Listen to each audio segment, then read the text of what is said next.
الدم المنعوس. المتعوس. والله ما افتكرش حاجه، بحسه صيني عامه.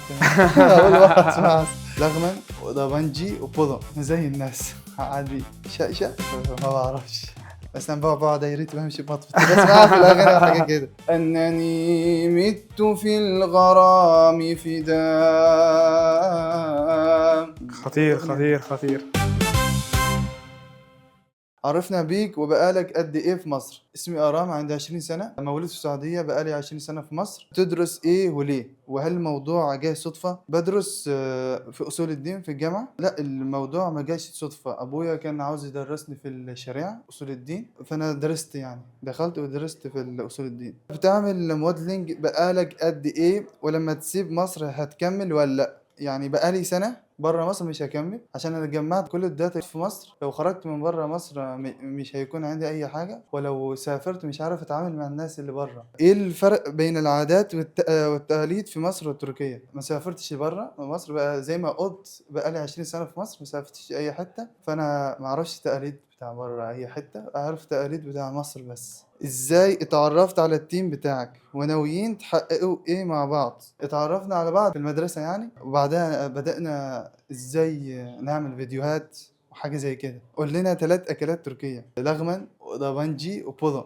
حاجة زي كده، اسامي غريبة عامة. عندك كام اخ؟ وهل عايشة معاك في مصر ولا لا؟ انا اكبر واحد، واحنا 5 اخوات عايشين في مصر، يعني في بيت واحد كلنا مع بعض. مين المغني المفضل ليك في مصر؟ وغني لنا حاجة ليه. مروان بابلو، ويجز، مروان موسى، عفروتو، حاجة زي كده. مفيش حد مثلا زي عبد الرحمن محمد؟ عبد الرحمن محمد، بدي اكتر مغني اللي انا بسمعه. طب غني لنا حاجه ليه. بلغوها إذا أتيتم حماه أنني مت في الغرام فداء، واذكروني لها بكل جميل، فعساها أن تحن عساه.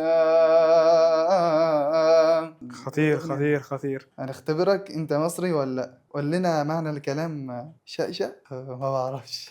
ليه؟ قول لنا معنى شقشق. شقشق، يعني ايه ممكن تفتكر يعني؟ والله اول مره اسمعها الصراحه. قول لنا اللي بعته. البعبع. بابا.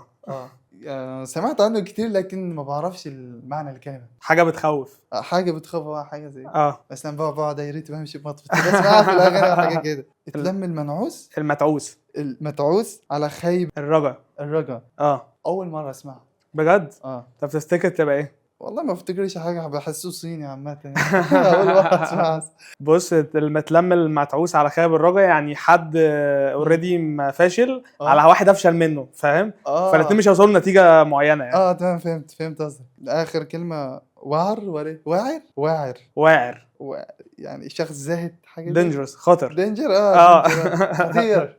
خطير. هاي مبسوط انك كنت معانا النهارده. والله